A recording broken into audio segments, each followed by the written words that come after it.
Hello friends, welcome to Target with Pranav. આજે આપણે ગુજરાતની ભૂગોળની ચર્ચા કરવાના છીએ. અને ગુજરાતની ભૂગોળની ચર્ચા કરવી હોય અને એની વિશે થોડીક સામાન્ય સમજ કેળવવી હોય તો સૌપ્રથમ આપણને ગુજરાતની કેટલીક બેઝિક માહિતી વિશે ખ્યાલ હોવો જોઈએ. કેવી બેઝિક માહિતી? તો કે ગુજરાતની સ્થાપના ક્યારે થઈ, ગુજરાતનું ક્ષેત્રફળ કેટલું છે અને હાલની અંદર જે ગુજરાતમાં 33 જિલ્લા અસ્તિત્વ ધરાવે છે તો એ 33 જિલ્લા કઈ જગ્યાએ લોકેટેડ છે તે, જેથી કરી અને આપણને કઈ જિલ્લાની સરહદ કયા જિલ્લાને સ્પર્શ કરે છે નથી કરતી એ થોડુંક ઓવરવ્યુ આવે. સાથે સાથે ગુજરાતની એવી કેટલીક બેઝિક માહિતી જે વન લાઈનર પ્રશ્નો પરીક્ષાની અંદર પૂછાય તો આપણને ખ્યાલ હોવા જોઈએ. તો આજે એની જ કેટલીક સામાન્ય સમજ ભૂગોળના સંદર્ભમાં આજે આપણે ચર્ચા કરવાના છીએ. વિડીયો થોડો લાંબો હશે પણ આપને 100% મદદરૂપ થશે. તો સંપૂર્ણ વિડીયો જોશો એવી આશા સાથે આજના વિડીયોની શરૂઆત કરીએ. ગુજરાતની વાત કરતા હોય તો સૌપ્રથમ આપણને મેં કીધું બે પ્રશ્નો કે ગુજરાતની સ્થાપના ક્યારે થઈ. તો ગુજરાતની સ્થાપના થઈ દરેકને ખ્યાલ હશે 1 મે 1960. સાથે બીજો એક પ્રશ્ન આવે ગુજરાતનું ક્ષેત્રફળ કેટલું. તો મિત્રો યાદ રાખો ગુજરાતનું ક્ષેત્રફળ 1960 ની અંદર સ્થાપના, દિવસના કલાક 24, આ રીતે યાદ રાખો. 1,96,024 પાછળ એકમ ખાસ યાદ રાખો, ચોરસ કિલોમીટર. આ થયાના બેઝિક પ્રશ્નો. બીજી ચર્ચા બીજા વિડીયોની અંદર કરશું. પણ વાત કરી છે પ્રોપર જિલ્લાની. કયો જિલ્લો કયા જિલ્લામાંથી બને છે, સાથે સાથે કયા જિલ્લાને કયા જિલ્લાની સરહદ સ્પર્શે છે એ દરેક વિદ્યાર્થીઓને એક મૂંઝવતો પ્રશ્ન હોય છે. તો આજે આપણે નકશાના માધ્યમથી પ્રયત્ન કરશું કે કઈ રીતે જિલ્લાઓ યાદ રાખવા અને જિલ્લાના વડુ મથક યાદ રાખવા. તો સૌપ્રથમ શરૂઆત કરી. ગુજરાતની ભૂગોળ સમજવા માટે ગુજરાતના નકશાને આપણે 3 ભાગની અંદર વહેંચી દઈશું. પહેલો એટલે કે કચ્છ, પછી આ બીજો ભાગ કે જેને આપ સૌ સૌરાષ્ટ્ર તરીકે ઓળખશો, અને ત્રીજો ભાગ જેને આપણે તળ ગુજરાત તરીકે ઓળખીએ છીએ, જેમાં તળ ગુજરાતનો ઉત્તર ભાગ, મધ્ય ભાગ અને દક્ષિણ ભાગ એ રીતે આપણે એના સ્પષ્ટીકરણ કરતા હોઈએ છીએ. તો શરૂ કરીએ. સૌપ્રથમ કયો જિલ્લો કઈ જગ્યાએ છે એની સમજ મેળવીએ. થોડો પ્રયત્ન કરજો અને પછી આપ સૌ નકશો દોરી અને ચોપડામાં ટ્રાય કરશો તો 100% યાદ રહેશે. સૌપ્રથમ અહીંયા કયો જિલ્લો આવે છે દરેક વિદ્યાર્થીને ખ્યાલ હશે, અહીંયા છે કચ્છ. તો ઓબ્વિયસલી કચ્છના વિભાગની અંદર એક જ જિલ્લો એકમાત્ર કયો, કચ્છ. હવે વાત કરીએ સૌરાષ્ટ્રની. તો સૌરાષ્ટ્રની અંદર કઈ રીતે શરૂઆત થાય? તો જો મિત્રો પહેલા આ આખો જે પટ્ટો હતો એ જામનગર જિલ્લાની અંદર આવતો હતો, પણ પછીથી જામનગરના બે ભાગ પડી ગયા. કઈ રીતે તો જોઈએ. અહીંયા કયો જિલ્લો આવશે તો યાદ રાખો મિત્રો, જામનગર. જામનગરની બાજુમાં જે જિલ્લો આવ્યો છે એનું નામ છે દેવભૂમિ દ્વારકા. પહેલા જે જામનગર હતો આખો એનો ભાગ પડી ગયો દેવભૂમિ દ્વારકા. હવે તો જામનગર અને દેવભૂમિ દ્વારકા. દેવભૂમિ દ્વારકાની એક્ઝેક્ટ નીચે અહીંયા કયો જિલ્લો આવ્યો છે તો યાદ રાખજો મિત્રો, પોરબંદર. જે તે જિલ્લાની પ્રોપર સરહદ અત્યારે આપણે નહીં જોઈએ, ખાલી પ્રયત્ન કરીએ કે કઈ રીતે જિલ્લા ક્યાં છે યાદ રાખવાનું. પોરબંદર જિલ્લો જે જિલ્લામાંથી બન્યો તો એક કયા, તો એક જામનગર અને બીજો એક અહીંયા જિલ્લો આવ્યો છે નરસિંહ મહેતા. યાદ આવે જ્યારે જૂનાગઢની વાત આવે તો એ જિલ્લો એટલે કયો, જૂનાગઢ જિલ્લો.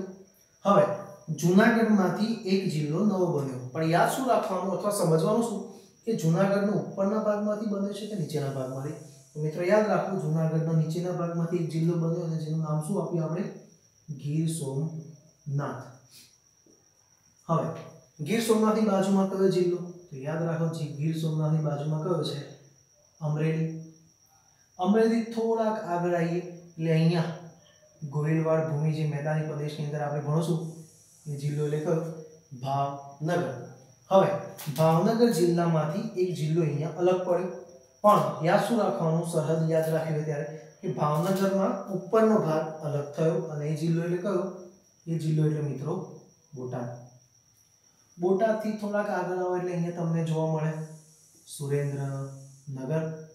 હવે શું કરીએ, વચ્ચે એક જગ્યા રહે.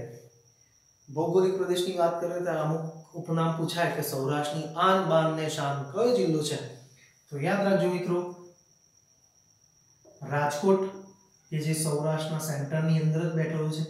ડીઝલ ઉદ્યોગ માટે જે આપણે ડીઝલ એન્જિન માટે જે વાત કરીએ છીએ એ રાજકોટ સેન્ટરમાં છે. હવે તો જામનગર, રાજકોટ અને સુરેન્દ્રનગર ત્રણેય જિલ્લામાંથી જે નવો જિલ્લો બન્યો એ મિત્રો કયો જિલ્લો, એ છે મોરબી. હવે પ્રયત્ન કરીએ કે કેટલા જિલ્લા થયા. જો જામનગર 1, દેવભૂમિ દ્વારકા 2, પોરબંદર 3, જુનાગઢ 4, ગીર સોમનાથ 5, અમરેલી 6, ભાવનગર 7, બોટાદ 8, રાજકોટ 9, મોરબી 10, સુરેન્દ્રનગર 11. કહેતા કે સૌરાષ્ટ્રમાં કેટલા જિલ્લા છે? 11 જિલ્લા. હવે સરહદમાં ખાસ કઈ રાખવાની? રાજકોટની. તો મિત્રો જો રાજકોટની સરહદ પૂછાય તો આપણને ખબર છે કે ભાઈ જુનાગઢ છે, પણ જુનાગઢમાંથી કયો અલગ પડશે? ગીર સોમનાથ. તેને કઈ લેવા દેવા છે નહીં. તો એ રીતે એક્ઝેક્ટલી જ્યારે નકશામાં જોઈશું ત્યારે યાદ કરવાનો પ્રયત્ન કરશું, પણ આ રીતે એક સૌરાષ્ટ્રની અંદર આપણને જિલ્લાઓ જોવા મળે છે. જિલ્લાના વડા મથકની ચર્ચા પછી કરીએ, પહેલા આપણે અન્ય તરફ જઈએ. તો તળ ગુજરાતની અંદર ઉત્તર ભાગની વાત કરીએ તો એની અંદર સૌથી પહેલો જિલ્લો જે આપણને યાદ આવે તો એ જિલ્લો કયો છે? બનાસકાંઠા. બનાસકાંઠા પછી તરત જ બાજુની અંદર એક જિલ્લો જોવા મળે, સાબરકાંઠા. અને સાબરકાંઠામાંથી જે જિલ્લો અલગ પડ્યો તો એ ઓબ્વિયસલી સાબરકાંઠાના નીચેના ભાગની અંદર એટલે કે અરવલ્લી.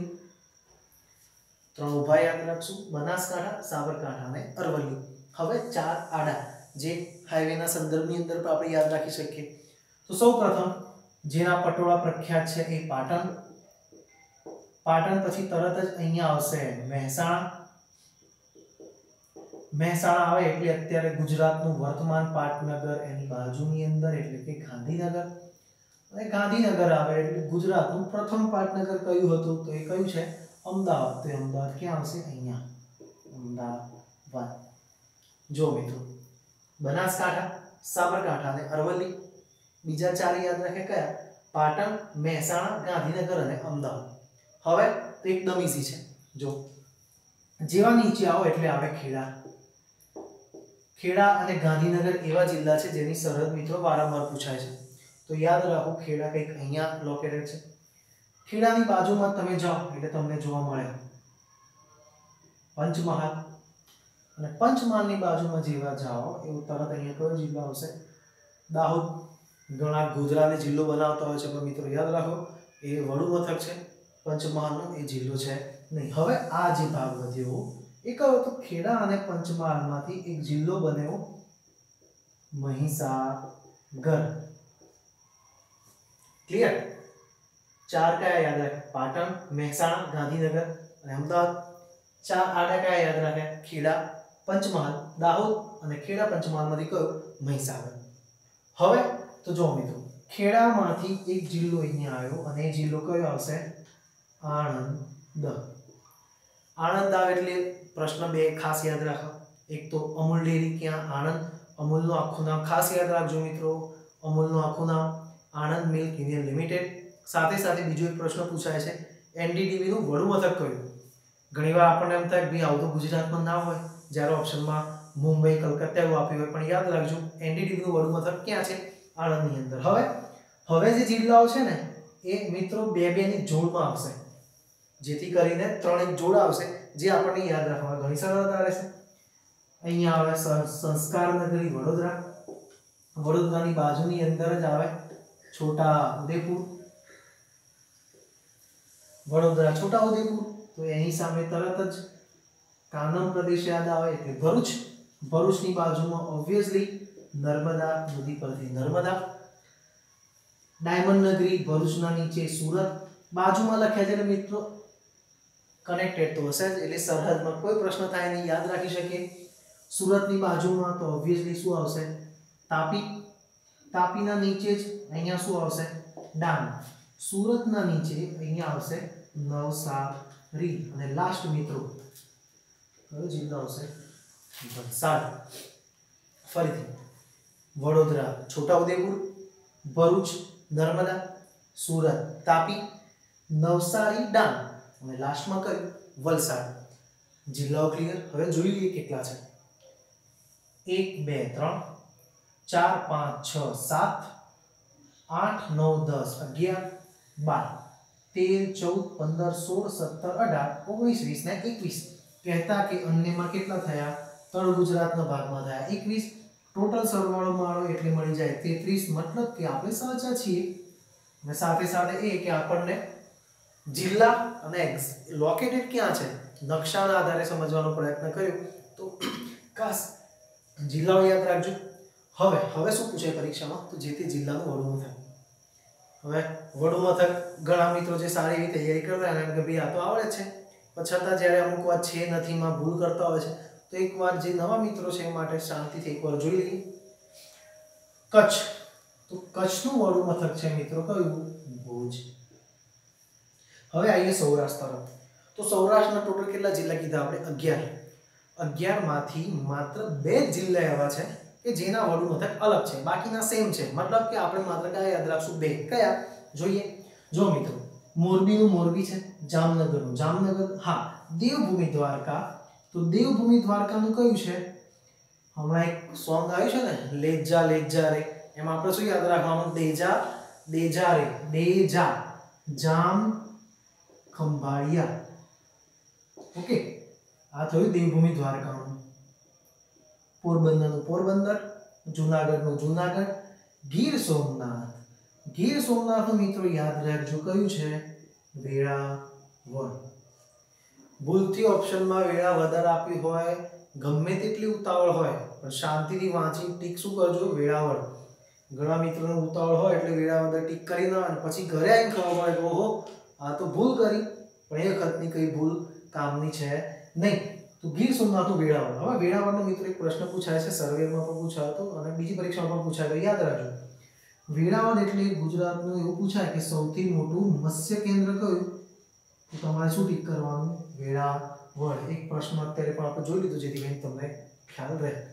તો જુઓ, 11 માંથી 2 જિલ્લાના થઈ ગયા, મતલબ કે બાકીના એના એક છે. અમરેલીનું અમરેલી, ભાવનગરનું ભાવનગર, બોટાદનું બોટાદ, સુરેન્દ્રનગરનું સુરેન્દ્રનગર, રાજકોટનું રાજકોટ. મતલબ કે સૌરાષ્ટ્રના 11 માંથી 2 જિલ્લા એવા છે કે જેના વડું મથક અલગ છે. હવે વાત કરીએ કોની? તળ ગુજરાતના ઉત્તર ભાગની, મધ્ય અને દક્ષિણની. જો મિત્રો, બનાસકાંઠાની વાત આવે એટલે બનાસકાંઠાનું વડું મથક શું છે? પાલનપુર. બનાસ ડેરી પૂછાય, બરોબર? તો ક્યાં? પાલનપુરની અંદર. સાબરકાંઠા, સાબરકાંઠા આવે એટલે શું યાદ રાખવાનું? સાબરકાંઠાનું છે હિંમતનગર. કઈ ડેરી આવે? સરસ, તમે વિચાર્યું સાચું જ હશે, સાબર ડેરી. ત્યારબાદ અરવલ્લી, જે સાબરકાંઠામાંથી અલગ થયો એવું કહી શકાય, સાબરકાંઠાનું બચ્ચું છે, તો એ અરવલ્લીનું છે મોડાસા. હવે મોડાસાનો જો પ્રશ્ન પૂછાય તો મિત્રો કંઈક આવું પૂછાય, યાદ રાખો. મોડાસા કઈ નદી કિનારે છે અને શામળાજી કઈ નદી કિનારે છે? ઘણા મિત્રોને ખ્યાલ જ હશે, પણ જો કોઈ કન્ફ્યુઝન હોય મેશો અને માઝુમમાં, તો શું યાદ રાખજો? કંઈક આવું. મોડાસા શું યાદ રાખવાનું? ગુજરાતીમાં આપણે નથી વેકેશનની અંદર જવાનું કે ચાલો ભાઈ મોમાના ઘેર જવું છે, તો શું યાદ રાખવાનું? મોમાં. પ્યોર સાબરકાંઠા લેંગ્વેજની અંદર વાત કરીએ તો મોમાં. મો એટલે મોડાસા, મોમાં, મા એટલે માઝુમ. મોડાસા કઈ નદી કિનારે? માઝુમ. ઓબ્વિયસલી શામળાજી ક્યાં હશે? મેશો. આમાં ભૂલ કરવી નહીં. હવે પાટણનું પાટણ, મહેસાણાનું મહેસાણા, ગાંધીનગરનું ગાંધીનગર, અમદાવાદનું અમદાવાદ. ખેડાનું ઘણાને એમ હોય છે કે ખેડા ખેડા, પણ ના મિત્રો, ખેડાનું શું છે? નડિયાદ. પંચમહાલનું તો યાદ રાખો મિત્રો, પંચમહાલનું છે ગોધરા. ઘણા મિત્રો માટે હજુ પણ ગોધરા જિલ્લો મહેરબાની કરીને દાહોદ જિલ્લો છે, ગોધરા નહીં. દાહોદનું દાહોદ.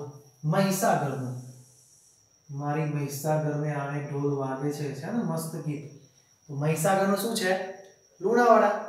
હવે આવીએ આણંદ તરફ. તો આણંદનું આણંદ છે. 2 પ્રશ્નો જે કીધા યાદ રાખજો. વડોદરાનું વડોદરા, છોટાઉદેપુર છોટાઉદેપુર, ભરૂચનું ભરૂચ, યસ. નર્મદા, તો નર્મદાનું કયું છે? રાજપીપળા. સુરતનું સુરત. તાપીનું તો કંઈક આવું યાદ રાખો. તાપી બેનને શું આવે? તાવ. તાપીનું વ્યારા. કયું છે? વ્યારા. નવસારી નવસારી, વલસાડ વલસાડ, અને ડાંગનું તો શું યાદ રાખવાનું? વાહ. ડાંગ, આહ, વાહ. તો આ રીતે સૌરાષ્ટ્રના 11 જિલ્લા જેના 2 વડું મથક છે. અન્યની અંદર કહેવાય કે તળ ગુજરાતમાં કેટલા જિલ્લાના વડું મથક છે? તો યાદ રાખીશું. બનાસકાંઠાનું પાલનપુર, સાબરકાંઠાનું હિંમતનગર, અરવલ્લીનું મોડાસા, મહીસાગરનું લુણાવાડા, ખેડાનું નડિયાદ, પંચમહાલનું ગોધરા, નર્મદાનું રાજપીપળા, તાપીનું વ્યારા અને ડાંગનું આહવા. તો આ વાત થઈ જિલ્લાની. મિત્રો 100% યાદ રાખશે. એકવાર A4 સાઇઝનો જે નકશો મળે છે સરહદી વિસ્તાર સાથે, જેની અંદર આઉટર લાઈન હોય છે, તો તો આઉટર લાઈન વાળો નકશો લઈ અને પ્રયત્ન કરજો, જેથી કરી અને તમને યોગ્ય લાગે કે ભાઈ હા અહીંયા છે આ જિલ્લો, અને મેન્ટલી પણ એકવાર પ્રિપેર થઈ જાઓ, વિઝ્યુઅલાઇઝ કરવાનો પ્રયત્ન કરો, જેથી કરીને યાદ રહે. હવે ભૂગોળની અંદર ગુજરાતમાં આપણે જિલ્લાની વાત કરી. હવે જિલ્લાની વાત કર્યા પછી બીજી કઈ વાત આવે તો આપણને આંતરરાજ્ય સરહદનો ખ્યાલ હોવો જોઈએ. હવે આંતરરાજ્ય સરહદ એટલે કયા? તો જો મિત્રો અહીંયા પ્રયત્ન કરું છું, સમજવાનો પ્રયત્ન કરજો. અહીંયા કયો જિલ્લો, સોરી કયું રાજ્ય? રાજસ્થાન.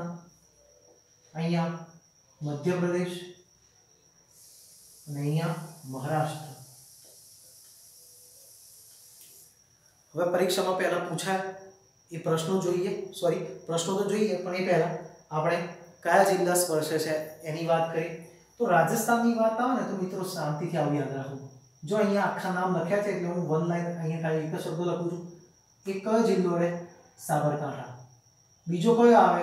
જોજો દાહોદ. પછી કયો આવે? સાબરકાંઠાની બાજુમાં કયો છે? અરવલ્લી. પછી કયો આવે? તો સાબરકાંઠાની ઉપર કયો છે? બનાસકાંઠા. પછી કયો આવે? તો કે કચ્છ. અને પછી કયો આવે? તો મહીસાગર. શું યાદ રાખવાનું? સાદા અબ કમ. સાબરકાંઠા, દાહોદ, અરવલ્લી, બનાસકાંઠા, કચ્છ અને મહીસાગર, કે જેની સરહદ ક્યાં આવે છે? રાજસ્થાનને. આખા નામ અહીંયા લખ્યા છે એટલે શોર્ટ ફોર્મમાં અહીંયા લખું છું. મધ્યપ્રદેશની વાત પછી કરીએ. હવે વાત કરીએ મહારાષ્ટ્ર. શું યાદ રાખશું મહારાષ્ટ્રમાં? તો જો શરૂઆત છોટાઉદેપુરથી જ કરીએ. છોટાઉદેપુર, ડાંગ પણ આવશે, ઓકે. પછી વલસાડ પણ આવશે, તાપી, નર્મદ, બે ન વાળા જિલ્લા નર્મદા અને નવસારી. છોટાઉદેપુર, ડાંગ, વલસાડ, તાપી જો સરહદવાળા છે, નર્મદા અને નવસારી. આ કયા રાજ્યને? મહારાષ્ટ્રને. અને આ કયા રાજ્યને? રાજસ્થાનને. તો મધ્યપ્રદેશને કયા? તો જો મિત્રો યાદ રહેવું છે, મધ્યપ્રદેશની બાજુમાં જો બે લખ્યા છે. અહીંયા કયું? દાહોદ. અને અહીંયા કયું? છોટાઉદેપુર. સિમ્પલ. રાજસ્થાનમાં સાબરકાંઠા, દાહોદ, અરવલ્લી, બનાસકાંઠા, કચ્છ અને મહીસાગર. મહારાષ્ટ્રમાં છોટાઉદેપુર, ડાંગ, વલસાડ, તાપી, નર્મદા અને નવસારી. હવે પ્રશ્ન શું પૂછાય? એવો કયો જિલ્લો છે કે જે મધ્યપ્રદેશને પણ સરહદ ધરાવે છે અને રાજસ્થાનને પણ ધરાવે છે? તો અહીંયા જો મિત્રો રાજસ્થાનમાં એક દાહોદ છે અને મધ્યપ્રદેશમાં પણ કયું આવ્યું? દાહોદ. મતલબ કે દાહોદ એવો છે કે જે રાજસ્થાન જોડે પણ સરહદ ધરાવે છે અને મધ્યપ્રદેશ પણ જોડે સરહદ ધરાવે છે. શું યાદ રાખો? રાજસ્થાનમાં રામ. રાજસ્થાનમાં રામ, આવું યાદ રાખજો. બીજું, મધ્યપ્રદેશ અને મહારાષ્ટ્ર બંને જોડે કયો જિલ્લો? તો જો મધ્યપ્રદેશમાં ઓબ્વિયસલી છોટાઉદેપુર તો છે, સમજાય છે ને? મધ્યપ્રદેશને દાહોદ અને છોટાઉદેપુરની સરહદ અડે છે. તો જો મધ્યપ્રદેશમાં છોટાઉદેપુર તો છે જ, સાથે સાથે મહારાષ્ટ્રમાં પણ છોટાઉદેપુર છે. મતલબ કે એવો કયો જિલ્લો છે જે મધ્યપ્રદેશ અને મહારાષ્ટ્ર બંને જોડે સરહદ ધરાવે છે? તો યાદ રાખવાનું કયો છે? છોટાઉદેપુર. ક્લિયર? રાજસ્થાન કયા જિલ્લા? મધ્યપ્રદેશમાં દાહોદ અને છોટાઉદેપુર, મહારાષ્ટ્રની અંદર આ જિલ્લા. તો આ થઈ સરહદની વાત. કયા જિલ્લાને આંતરરાજ્ય સરહદ ધરાવે છે, સાથે સાથે કયો જિલ્લો કયા જિલ્લાની બાજુમાં આવે છે અને કયા જિલ્લાનું વડું મથક કયું છે એની આપણે ચર્ચા કરી. હવે બીજા ભાગની અંદર કહેતા કે પછીના વિડિયોની અંદર હવે આપણે ચર્ચા કરીએ ગુજરાતની કેટલીક સામાન્ય માહિતી. હવે ગુજરાતની ફેક્ટ વસ્તુની અંદર વાત કરીએ તો પહેલા તો આપણને ઉત્તર દક્ષિણ અને પૂર્વ પશ્ચિમ કેટલા કિલોમીટર છે એ ખબર હોવી જોઈએ. તો ઉત્તર દક્ષિણ લંબાઈ કેટલી છે મિત્રો? 590 કિલોમીટર. જ્યારે પૂર્વ પશ્ચિમની વાત આવે તો કેટલી છે? 500 કિલોમીટર. એક આ વસ્તુ ખાસ ધ્યાન લેવું. હવે વાત કરીએ ફેક્ચ્યુઅલ ડેટામાં. તો પરીક્ષામાં ઘણી વાર પ્રશ્ન પૂછાય કે નીચેનામાંથી કઈ એક મહાનગરપાલિકા નથી? તો ઘણીવાર બધું જ ખબર હોય પણ મહાનગરપાલિકાઓ ભૂલી જતા હોઈએ છે. તો યાદ રાખવાનું મિત્રો, એ રીતે યાદ રાખવાનું કે ટોટલ 8 માંથી 4 સૌરાષ્ટ્રમાંથી મળે છે અને 4 ક્યાંથી આવે છે? તળ ગુજરાત ભાગમાંથી. કઈ રીતે? જો અમદાવાદ, વડોદરા, સુરત અને ગાંધીનગર. આ ક્યાં થઈ? આ જિલ્લાઓ કયા ભાગમાં? તળ ગુજરાતની અંદર. જ્યારે રાજકોટ, જામનગર, જૂનાગઢ અને ભાવનગર આ કયા ભાગમાં? સૌરાષ્ટ્રમાં. ટોટલ કેટલી? 8 મહાનગરપાલિકાઓ. કઈ કઈ? અમદાવાદ, વડોદરા, સુરત, ગાંધીનગર, રાજકોટ, જામનગર, જૂનાગઢ અને ભાવનગર. હવે તો જ્યારે ગુજરાત રાજ્ય અસ્તિત્વમાં આવ્યું ત્યારે જિલ્લાઓની ચર્ચા તો કરી આપણે, પણ એ વખતની રાજકીય સ્થિતિ શું હતી એના પ્રશ્નો ઘણીવાર પરીક્ષામાં પૂછાતા હોય છે. તો શું પૂછાય એમાંથી? તો પ્રથમ વિધાનસભાનો પ્રારંભ કહેતા કે શપથવિધિ ક્યારે થઈ? તો યાદ રાખજો 18 ઓગસ્ટ 1960. સ્થાપના આપણને ખબર છે 1 મે 1960, પણ શપથવિધિ તો પ્રથમ વિધાનસભાનો પ્રારંભ 18 ઓગસ્ટ 1960. બીજું, પ્રથમ અધ્યક્ષ કોણ હતા? કલ્યાણજી મહેતા. આમનું નામ તમે જો સત્યાગ્રહ ભણતા હશો એ વખતે પણ આવતું હશે, તો મહત્વના વ્યક્તિ છે. હવે દરેકને અધ્યક્ષ ખબર હશે અને ઉપાધ્યક્ષ ખબર હશે. ઉપાધ્યક્ષ અંબાલાલ શાહ. પણ કોઈને એ ખબર નહીં હોય કે વિધાનસભામાં પ્રથમ કાર્યકારી અધ્યક્ષ કોણ બન્યા હતા. કેમ કે બંધારણમાં આપણે ભણશું કે પહેલા કાર્યકારી અધ્યક્ષ આવે અને પછી ચૂંટણીથી કાયમી અધ્યક્ષ મળે. તો યાદ રાખજો મિત્રો, કાર્યકારી અધ્યક્ષ તરીકે કોણ હતા? મનુભાઈ પાલખીવાળા. આ પ્રશ્ન પૂછાઈ શક્યો છે, તો ધ્યાન થોડુંક રાખજો. પ્રથમ વિધાનસભાની બેઠકો કેટલી હતી? તો યાદ રાખજો 132, ભૂલાય નહીં. અને હાલ કેટલી છે? તો 182. બરોબર. પ્રથમ મુખ્યમંત્રી તો દરેકને ખબર હશે, ડોક્ટર જીવરાજ મહેતા. હવે આ ભાગની અંદર આપણે થોડા ક્વેશ્ચન આન્સર કરશું. તમારે હું જે પ્રશ્ન કહું એનો જવાબ મને કમેન્ટની અંદર જણાવજો. જીવરાજ મહેતાનું આખું નામ તમારે મને કમેન્ટમાં જણાવજો. ટોટલ 2 કે 3 પ્રશ્નો હું તમને આજે હોમવર્ક માટે આપીશ. તો પ્રથમ મુખ્યમંત્રી ડોક્ટર જીવરાજ મહેતા. હવે પ્રથમ રાજ્યપાલ તો ડોક્ટર મહેદી નવાઝ જંગ. પ્રથમ મહિલા રાજ્યપાલ. હવે રાજ્યપાલ ખબર હોય, પણ મહિલા રાજ્યપાલ કોણ? તો યાદ રાખજો શારદાબેન મુખર્જી. આ એ જ જો બીજો પ્રશ્ન એવો પણ પૂછાય કે રાજ્યપાલ મહિલા અને જેના સમયમાં ગુજરાતમાં કદી કટોકટી પણ લાગેલી, તો યાદ રાખવાનું શારદાબેન મુખર્જી ત્યારે પણ એકવાર ગુજરાતમાં કટોકટી લાગુ થયેલી છે. કટોકટીની ચર્ચા બંધારણ લેક્ચરમાં વ્યવસ્થિત કરશું. પ્રથમ બિન કોંગ્રેસી મુખ્યમંત્રી કોણ? તો બાબુભાઈ પટેલ. અને પ્રથમ આદિવાસી મુખ્યમંત્રી કોણ? તો અમરસિંહ ચૌધરી. હવે વર્તમાનની સ્થિતિ એ કોણ છે? તો જો મુખ્યમંત્રી દરેકને ખ્યાલ છે વિજયભાઈ રૂપાણી, નાયબ મુખ્યમંત્રી નીતિનભાઈ પટેલ, વિરોધ પક્ષના નેતા પરેશ ધાનાણી અને રાજ્યપાલ કોણ છે અત્યારે? ઓમ પ્રકાશ કોહલી. વર્તમાન સ્થિતિ છે એટલે થોડાક યાદ રાખો, પ્રથમ ખાસ ધ્યાન રાખજો. હવે તમને એવું થતું હશે કે ખનિજની ચર્ચા કેમ અત્યારે? તો મિત્રો આ ફેક્ચ્યુઅલ ડેટા કંઈક એવા છે કે જે ઘણીવાર આપણે સ્કીપ કરતા હોય છે વાંચવાની અંદર. એટલા માટે આપણે ગુજરાતની ભૂગોળની સામાન્ય સંબંધના પહેલા વિડિયોની અંદર જ આપણે આપણી ચર્ચા કરીએ છીએ. કઈ રીતે? જો એવા કેટલા ખનિજ છે કે જેમાં ગુજરાત દેશમાં પ્રથમ નંબરે છે. તો જો કયા કયા છે નોટ ડાઉન પર કરજો આ ખાસ. એક તો ખનિજ તેલના, કુદરતી ઉત્પાદન, અકીક, મીઠું, ચિનાઈ માટી, ફાયર ક્લે, લિગ્નાઇટ, બોક્સાઇટ અને ફ્લોરસ્પાર. ક્લિયર? આ લિગ્નાઇટ ખાસ યાદ રાખો. કોલસાનો જ્યારે પ્રશ્ન પૂછાય ત્યારે આ પ્રશ્ન આવે છે, તો લિગ્નાઇટ આ થયા દેશમાં પ્રથમ. બીજું, સોડા એશનો પ્રશ્ન ઘણીવાર પૂછાય છે કે કયા નંબરે છીએ આપણે દેશમાં સોડા એશના ઉત્પાદનમાં? તો સોડા એશના ઉત્પાદનમાં આપણે દેશમાં કયા નંબરે છીએ? પ્રથમ નંબરે. આ ખાસ યાદ રાખજો. અને લાસ્ટ પ્રશ્ન એવું કંઈ ના પૂછાય તો ખનિજોના કુલ ઉત્પાદનની અંદર જે 26 પ્રકારની આપણી ખનિજ ગુજરાતમાં મળે છે, તો એવી રીતે તમામ રાજ્યોની વાત કરીએ તો એમાં કુલ ઉત્પાદનમાં આપણે કયા નંબરે આવીએ છીએ? તો 6ઠ્ઠા નંબરે. તો આ થઈ ખનિજની બેઝિક માહિતી. ક્યાંથી મળે છે એ બધી ચર્ચા એક અલગથી વિડીયોની અંદર આપણે કરવાના છીએ. હવે અમુક વસ્તુના ઉત્પાદનમાં ગુજરાત કયા નંબરે છે એ પણ પ્રશ્ન પૂછાય. તો જો મિત્રો, નાઇટ્રોજન ખાતર અને ડેનિમ કાપડમાં આપણે કયા નંબરે છે દેશમાં? પ્રથમ નંબરે ઉત્પાદનમાં. બીજું, કેલ્સાઇટમાં કયા નંબરે છે? બીજા નંબરે. જીપ્સમ કહેતા કે ચારોડી, તો જીપ્સમમાં 3જા નંબરે છે. ડોલેમાઇટમાં પણ 3જા નંબરે અને મત્સ્ય ઉત્પાદનમાં 3rd નંબરે છે. તો ઉત્પાદનમાં કયા ક્રમે છે એ પણ યાદ રાખવું. અને લાસ્ટ એન્ડ ફાઇનલ, રાષ્ટ્રીય ઉદ્યાનો. રાષ્ટ્રીય ઉદ્યાનોમાંથી મિત્રો ઘણીવાર પ્રશ્ન પૂછાશે કે ભાઈ કેટલા રાષ્ટ્રીય ઉદ્યાનો છે, કયા કયા છે, અથવા નીચેમાંથી કયું રાષ્ટ્રીય ઉદ્યાન નથી, અથવા કયું રાષ્ટ્રીય ઉદ્યાન અને બાજુમાં એના જિલ્લાનું નામ હશે, કયું જોડકું ખોટું છે, આવો પણ પ્રશ્ન પૂછાય.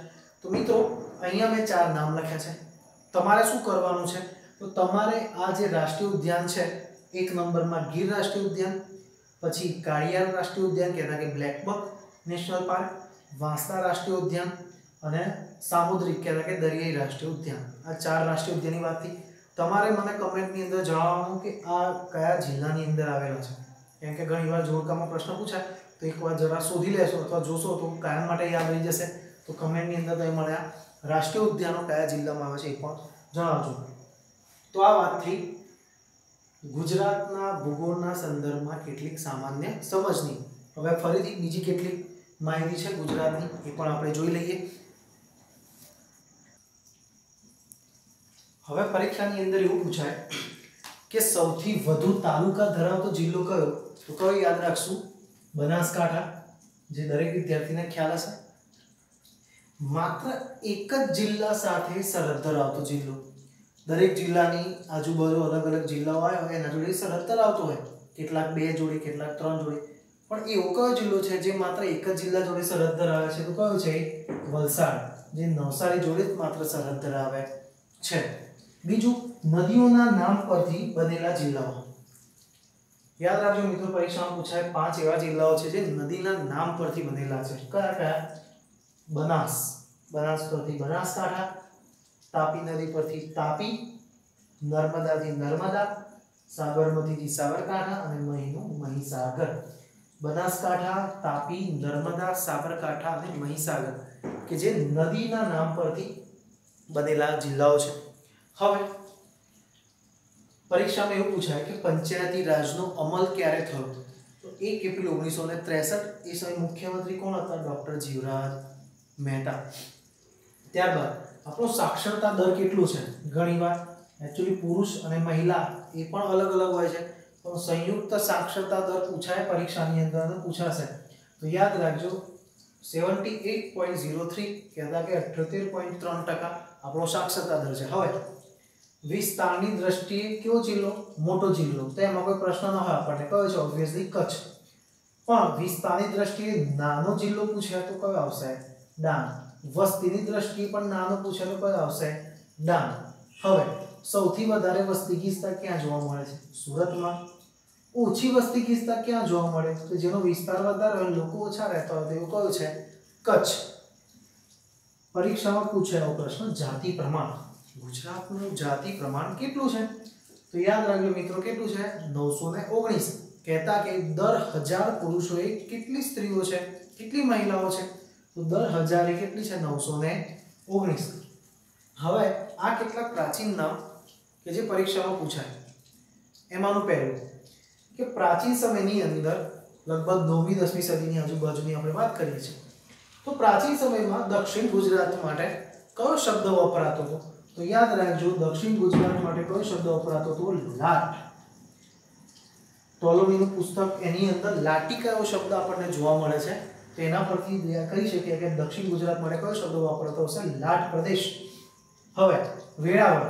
વેળાવળ કોનું વડું મથક છે? ગીર સોમનાથનું. તો વેળાવળનું જૂનું નામ કહેતા કે એક બીજું નામ છે વેરાકુલ. અને આ કોણે આપેલું છે? તો ટોલોમી નામના વ્યક્તિ. આ એ વ્યક્તિ જેને ઘણા બધા નામ આપ્યા છે બીજાના. ભરૂચ. ભરૂચ માટે માહેશ્મતી એવો શબ્દ કોણે પ્રયોજ્યો હતો?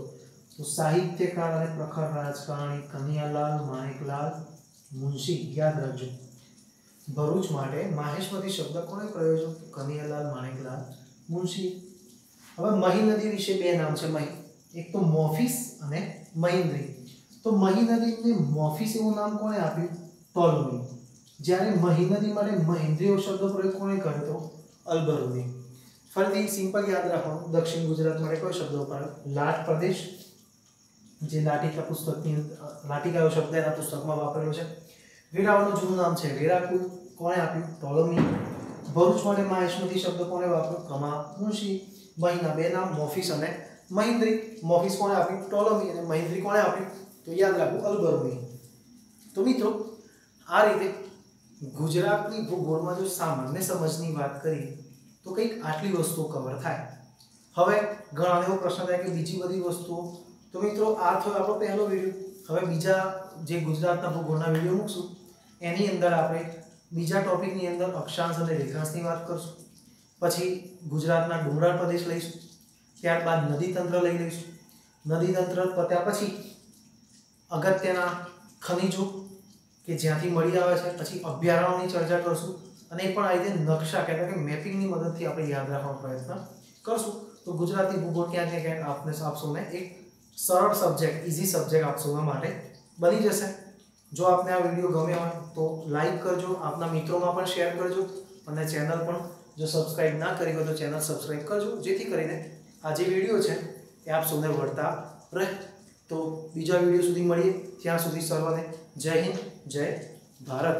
Thank you very much.